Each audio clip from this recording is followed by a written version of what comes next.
Secondo voi, in quanti paesi del mondo si parla italiano? Probabilmente starete pensando in Italia. Ed è così. Ma sapete che ci sono anche tantissimi altri paesi nel mondo dove potete ordinare un cappuccino o una pizza in italiano? L'italiano non è una lingua che parlano centinaia di migliaia di persone nel mondo, come l'inglese, lo spagnolo, l'arabo, il cinese. Ma, contrariamente a quanto si possa pensare, l'italiano non è parlato solo in Italia. Ciao! Io sono Graziana, la vostra insegnante di italiano, e questo è il mio canale, Lernamo. In questo video, probabilmente lo avete già intuito, parleremo di una cosa che vi sorprenderà. Imparerete infatti che l'italiano è lingua ufficiale o comunque una lingua molto diffusa anche fuori dall'Italia, così che alla fine del video possiate avere qualche curiosità da raccontare ai vostri amici. Dunque, prima di tutto vedremo i paesi in cui l'italiano è lingua ufficiale, con esempi di come viene utilizzato nella vita di tutti i giorni. Poi ci occuperemo invece di quei luoghi dove l'italiano non è lingua ufficiale, ma è comunque presente per ragioni storiche, per l'emigrazione. Poi vi darò qualche curiosità sorprendente e come sempre restate fino alla fine per un esercizio di ripasso. Partiamo subito dalle certezze. Ovviamente l'italiano si parla in Italia, ma prendete nota, l'italiano è anche lingua ufficiale in Svizzera. Avete capito bene. La Svizzera ha ben 4 lingue nazionali: tedesco, francese, italiano e romancio. L'italiano è la lingua principale del Canton Ticino e di alcune valli del Canton Grigioni.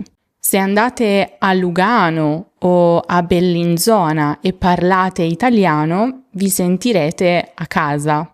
Mi è successo quando sono andata a Lugano, perché tutti i menù sono in italiano nei ristoranti, i cartelli sono in italiano, le conversazioni tra i locali sono in italiano e persino le leggi e i documenti ufficiali della Confederazione vengono tradotti in italiano. Ma attenzione, perché qui viene la parte più divertente. L'italiano della Svizzera ha tante parole, tutte sue, che in Italia non userebbe nessuno. Si chiamano elvetismi. Eccone qualcuna che vi farà sorridere. Primo, il telefono cellulare. Lì si chiama Natel. Natel. Perciò se un ticinese vi dice ti chiamo sul Natel, adesso sapete di che cosa sta parlando. Secondo, la parola azione non indica un'azione movimentata, ma un'offerta speciale, uno sconto.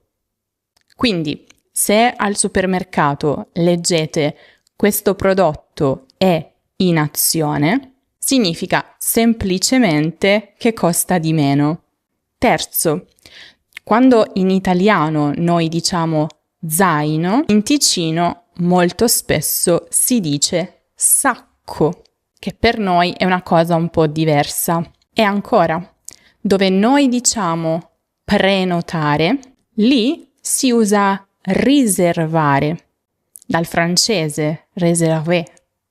Piccole differenze che però rendono l'italiano svizzero unico e simpatico. Ancora, un altro paese in cui l'italiano è lingua ufficiale è San Marino. È uno degli stati più piccoli del mondo. Si trova completamente dentro il territorio italiano. È quello che si chiama un'enclave e anche qui l'italiano è lingua ufficiale. Perciò, se decidete di visitare San Marino, non avrete nessun problema di comunicazione. Potete usare tutto l'italiano che imparate con me e con l'Ernamo. Simile a San Marino, la Città del Vaticano. Si tratta di uno Stato autonomo e anche in questo caso l'italiano è la lingua amministrativa e di uso quotidiano. Ora, la lingua ufficiale degli atti più solenni della Chiesa è il latino, ma nella vita di tutti i giorni, nel Vaticano, si parla italiano. Tant'è che l'italiano è diventato in Vaticano una specie di lingua franca, cioè la lingua che persone di nazionalità diversa usano per comunicare tra loro. E ora una sorpresa. L'italiano è anche lingua ufficiale in Slovenia e in Croazia, precisamente nella regione dell'Istria. In Slovenia è co-ufficiale in alcuni comuni della costa, come Capodistria, Isola, Pirano. In Croazia è lingua ufficiale a livello della regione istriana, accanto proprio al croato. Cosa significa co-ufficiale, vi chiederete? Significa che convive con un'altra lingua, alla pari. Lì, infatti, vedrete proprio i cartelli stradali scritti in 2 lingue, i documenti pubblici in 2 lingue e potrete anche rivolgervi agli uffici pubblici in italiano. Esiste anche una storica comunità italiana con scuole, giornali in italiano. Molto interessante, non è vero? Ebbene, adesso le cose si fanno più interessanti. Ma prima volevo ricordarvi che, se ancora non lo avete fatto, potete iscrivervi all'Accademia di Lernamo. Si tratta di un luogo in cui potete fare pratica con il vostro italiano a 360 gradi. Per esempio, una cosa di cui andiamo molto fieri, il nostro chatbot di intelligenza artificiale. Facciamo un po' di pratica. Ciao, piacere di conoscerti. Di cosa ti piacerebbe parlare oggi? Ciao, mi piacerebbe sapere quante persone nel mondo parlano italiano. Circa 85 milioni di persone parlano italiano nel mondo, non solo in Italia, ma anche in Svizzera, Argentina e in molte altre comunità. È una lingua bellissima. Da quanto tempo studi l'italiano? Vedete come il suo obiettivo principale è spingervi a parlare, a conversare e voi potete andare avanti per tantissimo tempo. Ad esempio, lo studio da 10 mesi. 10 mesi e già riesci a conversare. Complimenti, stai facendo un ottimo lavoro. Hai studiato da solo o hai preso lezioni? E così via. E non solo, se fate doppio clic su una di queste parole, la potete salvare automaticamente nelle vostre proprie flashcard, oltre a crearne di vostre a partire da un qualsiasi argomento. e poi le potete ripassare quando volete. Trovate anche tantissimi PDF scaricabili su qualsiasi argomento di grammatica e cultura italiana, esercizi interattivi, storie suddivise per capitoli e in livelli, notizie che vi riassumiamo ogni settimana e ve le spieghiamo parola per parola, podcast che potete ascoltare dove volete e un gruppo Telegram dove ci sono anche io, un gruppo esclusivo in cui potete fare conversazione con me e anche con tantissime altre persone che proprio come voi stanno imparando l'italiano, e potete trovarlo al link learnamo.com/accademia che vi lascio anche in descrizione. Bene, detto questo, vediamo un po' dove l'italiano è non la lingua ufficiale, ma comunque di casa, cioè lo sentirete moltissimo. Innanzitutto, perché accade questo fenomeno?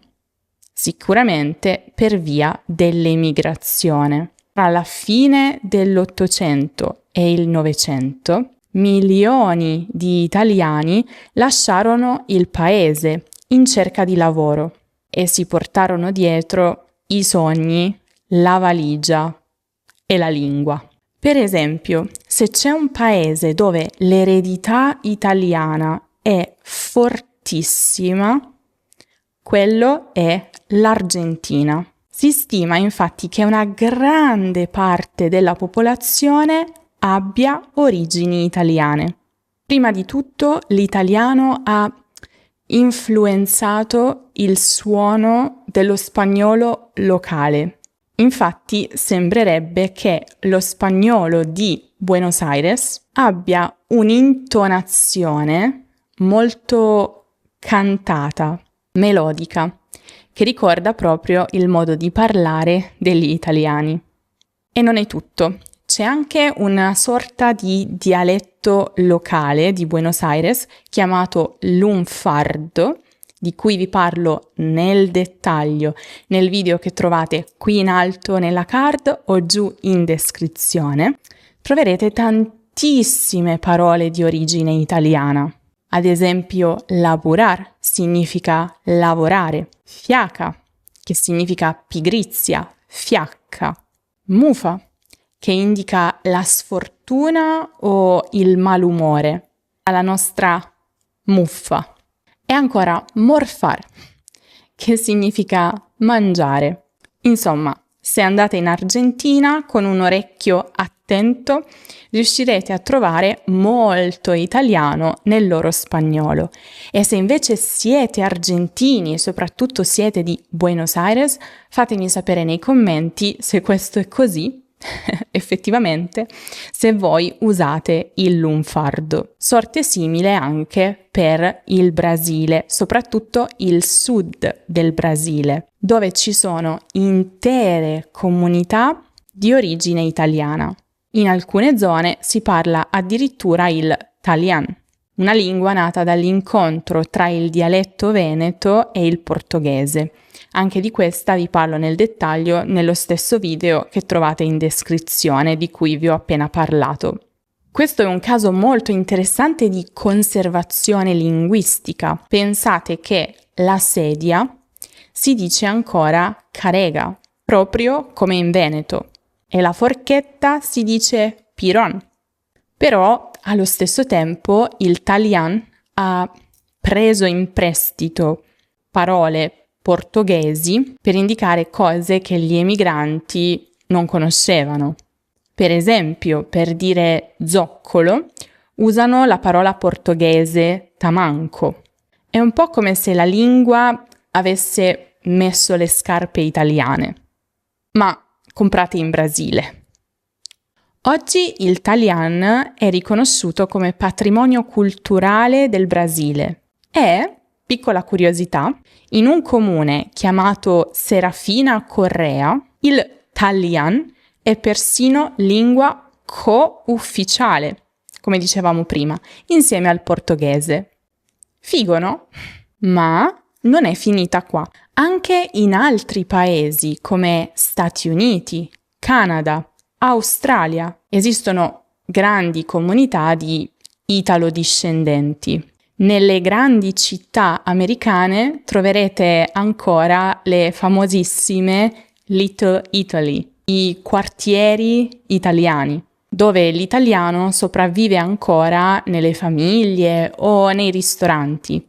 E qui è nato un fenomeno linguistico molto curioso, una specie di italiano mescolato con l'inglese, perché ovviamente gli emigranti, trovandosi a vivere in un mondo nuovo, hanno italianizzato molte parole inglesi. Quindi, per esempio, invece di dire negozio, dicevano storo, da store in inglese. Invece di lavoro, dicevano jobba, da job. E invece di capo, dicevano bosso, da boss. Non è italiano corretto, chiaramente, non usate queste parole in Italia perché non esistono, ma chiaramente è un bell'esempio di come la lingua si adatta quando viaggia. E adesso la chicca più curiosa di tutte. Pensate un po', la nostra lingua si trova anche in Africa, in particolare in Eritrea. In realtà, qui, soprattutto per ragioni storiche legate al periodo coloniale, l'italiano ha lasciato un segno profondissimo. Una cosa particolarmente affascinante per chi come noi studia le lingue straniere, il fatto che tantissime parole italiane sono entrate nel tigrino, la lingua locale più parlata. Spesso si tratta di parole legate a oggetti, cibi, abbigliamento portati dagli italiani.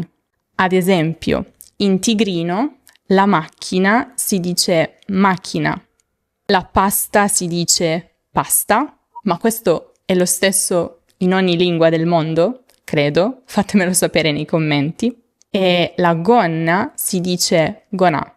Insomma, un eritreo può usare parole di origine italiana senza rendersene conto. E non è tutto. Dopo anni di interruzione, dal 2024 ad Asmara, la capitale, sono ripartiti i corsi di lingua italiana.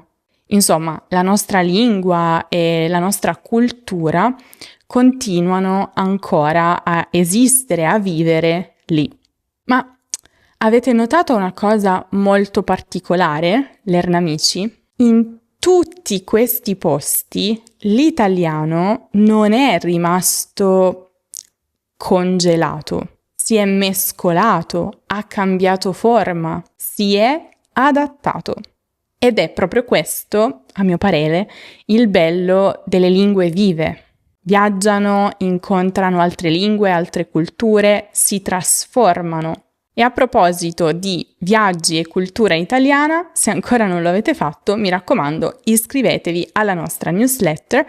Ogni settimana vi mando dei materiali esclusivi sulla lingua, sulla cultura italiana. In più ricevete la notifica ogni volta che pubblico un nuovo video su YouTube e selezionando il vostro livello di italiano al momento dell'iscrizione riceverete anche una storia divisa in capitoli proporzionata al vostro livello con il racconto, esercizi, approfondimenti, curiosità e così via.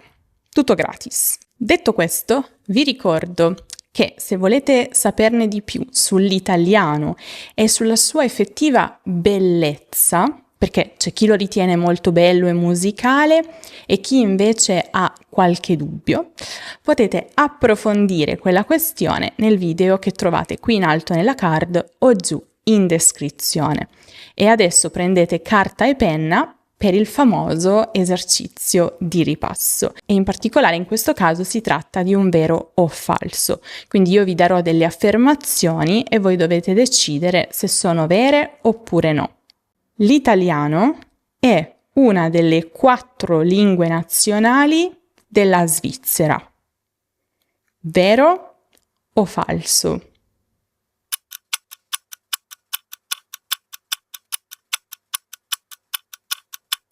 A San Marino la lingua ufficiale è il francese. Vero o falso?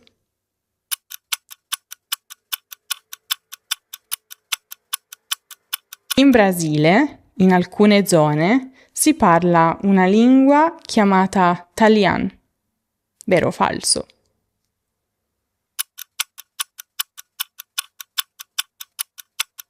In Svizzera, la parola Natel significa telefono cellulare. Vero o falso? La parola argentina, laburar, non ha niente a che vedere con l'italiano. Vero o falso?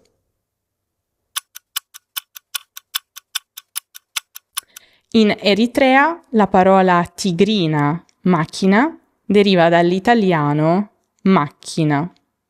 Vero o falso?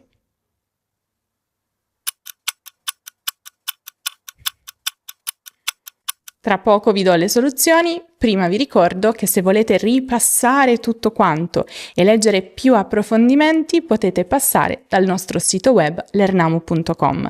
Lì nella sezione lezioni c'è una barra di ricerca, potete digitare le parole chiave di quello che cercate e subito vi compariranno gli articoli dedicati e ogni articolo è più approfondito del video, inoltre alla fine ha un esercizio di ripasso e un podcast che potete scaricare e ascoltare quando e dove volete. E ogni articolo è anche tradotto in 2 lingue. Vediamo le soluzioni. L'italiano è una delle 4 lingue nazionali della Svizzera. Vero o falso? Verissimo. A San Marino la lingua ufficiale è il francese. No, la lingua ufficiale di San Marino è l'italiano. In Brasile, in alcune zone, si parla una lingua chiamata Talian. Vero o falso? È vero, è così. Soprattutto nel sud del paese e soprattutto nelle comunità dove si sono stabiliti molto tempo fa i veneti. E infatti il Talian è proprio l'unione di dialetto veneto e portoghese. In Svizzera la parola Natel significa telefono cellulare. Vero o falso? Vero. La parola argentina, laburar, non ha niente a che vedere con l'italiano. Vero o falso? Falso perché viene proprio dall'italiano lavorare. In Eritrea la parola tigrina macchina deriva dall'italiano macchina. È proprio così, vero? Quante ne avevate fatte corrette? Fatemelo sapere nei commenti. Io vi ricordo di iscrivervi all'Accademia di Learnamo per sbloccare tantissimi contenuti esclusivi per migliorare il vostro italiano ogni giorno e di seguire anche Learnamo su tutti i social, oltre a iscrivervi al canale e lasciare un mi piace se il video vi è piaciuto o vi è stato utile. Io vi saluto, vi aspetto prestissimo in un nuovo video.